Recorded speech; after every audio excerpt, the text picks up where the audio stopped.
Welcome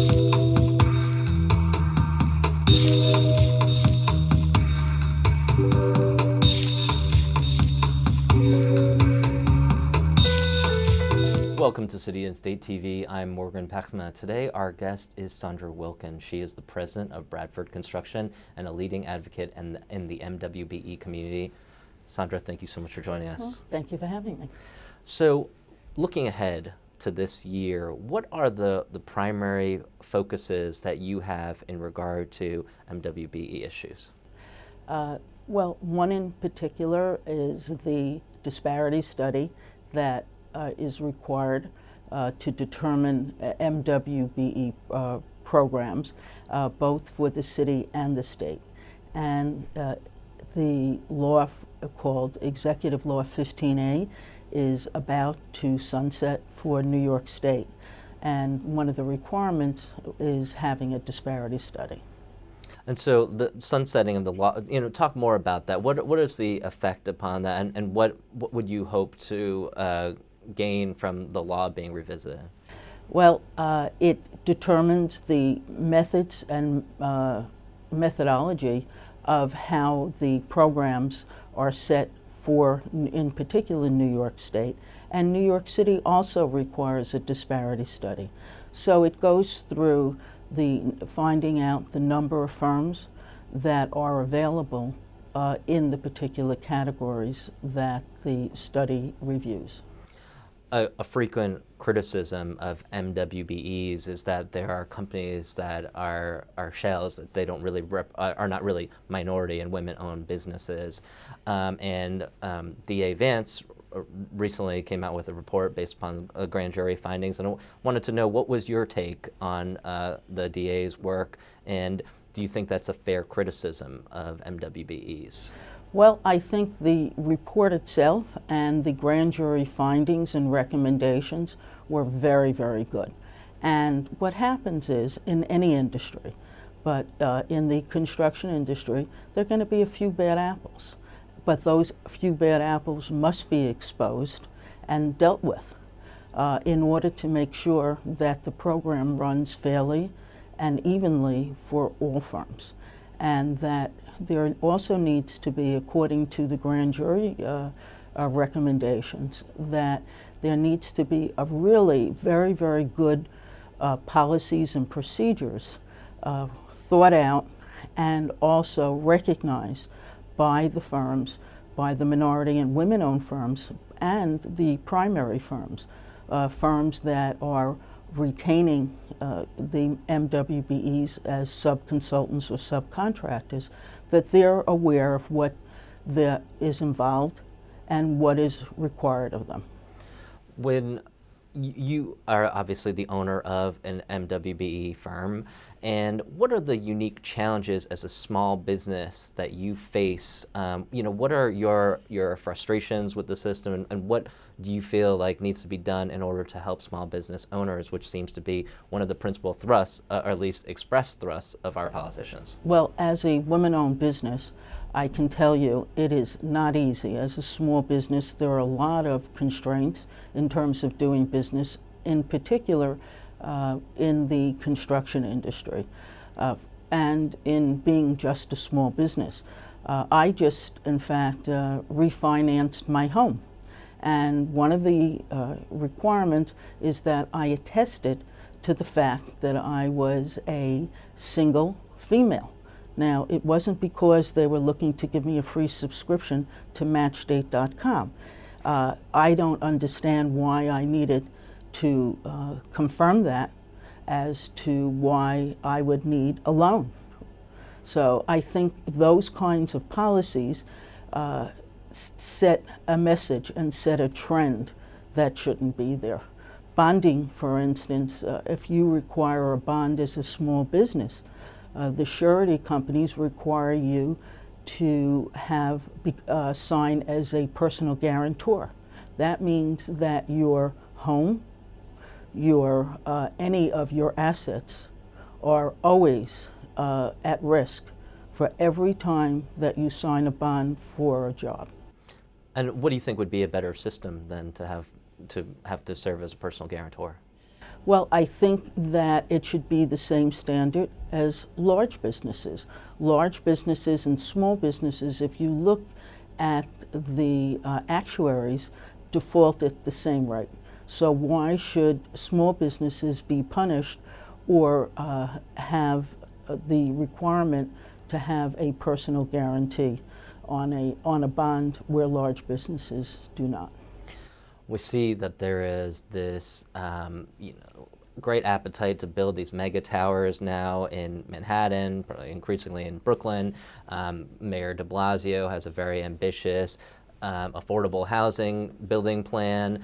How does that reflect itself in your business? I mean, is this a good time to be in the in the building market, or do you still feel that you're struggling?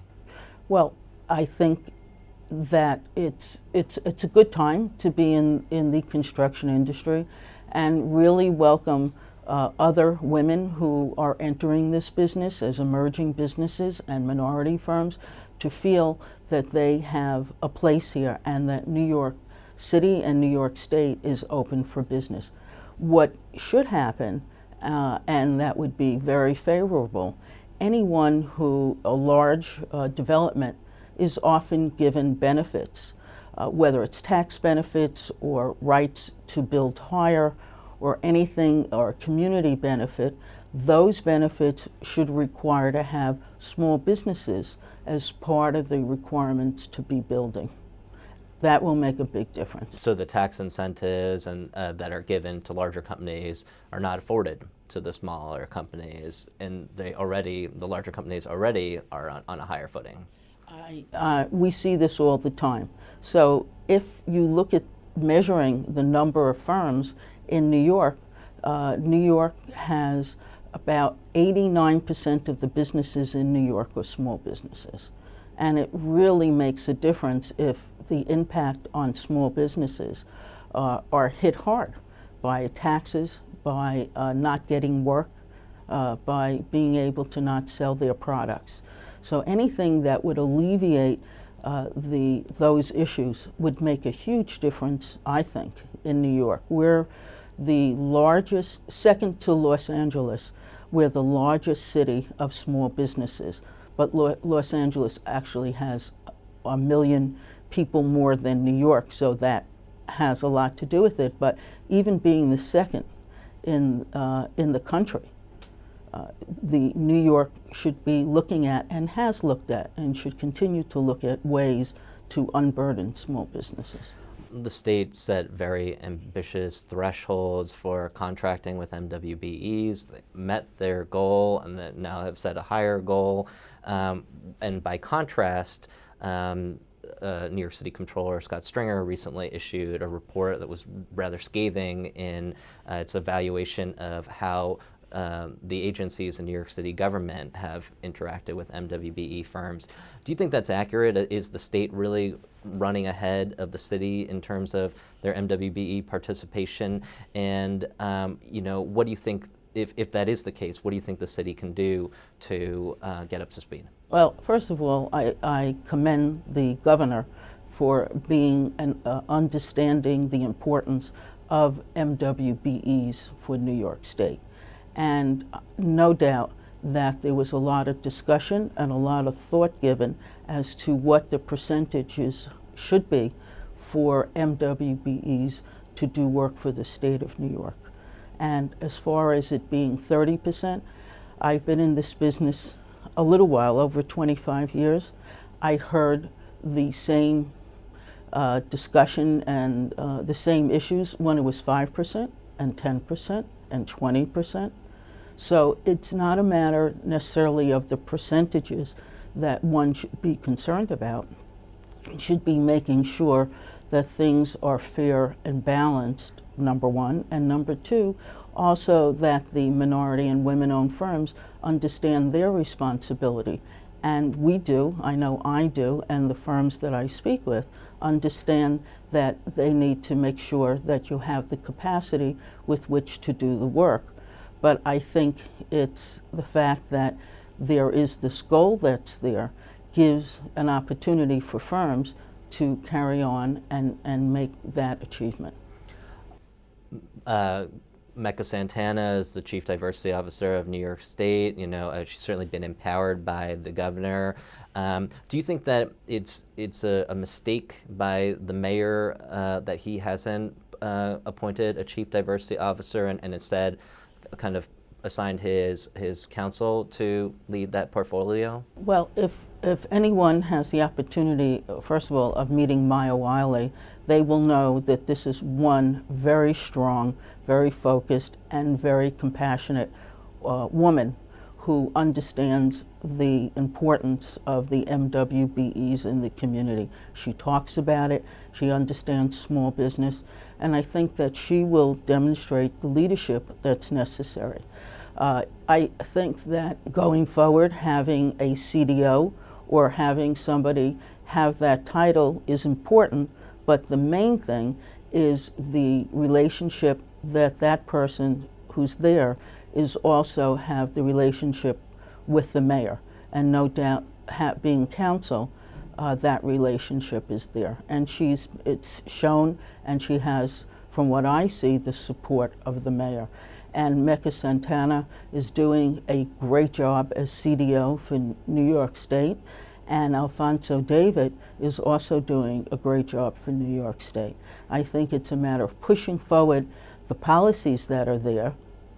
Sometimes they get entangled with a lot of issues unnecessarily and wind up burdening the small businesses. So it's more about I think the will is there, I think the mindset is there, I think it's a matter of coming up with innovative ideas to continuing push small businesses to be able to do businesses with entities that are larger and also public agencies.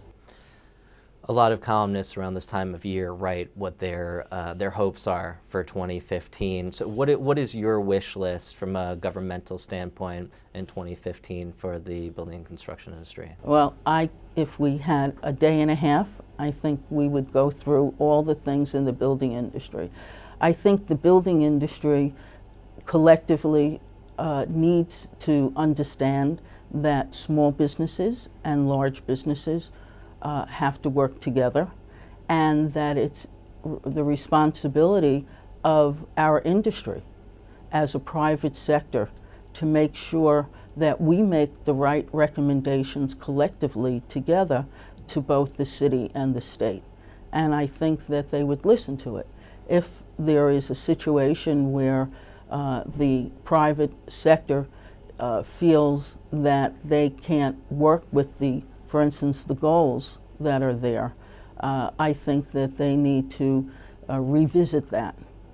In particular, I think also getting, as we said earlier, getting bonds, the bonding program set in a better way, and being able to also, the programs that are out there helping small businesses grow, to make sure that they have the budgets necessary to fulfill in terms of what their roles are in getting work to minority and women-owned businesses. And lastly, we had a recent cover story about all the expiring rent laws, and certainly just the fact that all these laws are sunsetting is going to be one of the major fights in Albany in 2015.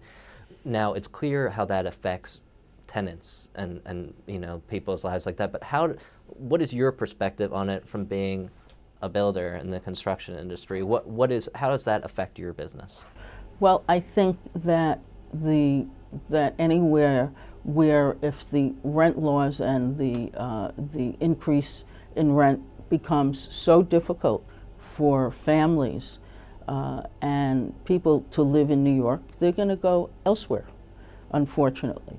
As far as being able to build, I think there's a balance between building affordable housing, building private luxury apartments, and I think that there needs to be some way of a balance between what is reasonable in New York and what people can afford. Sandra Wilkin, President of Bradford Construction, thank you so much for joining us on City and State TV.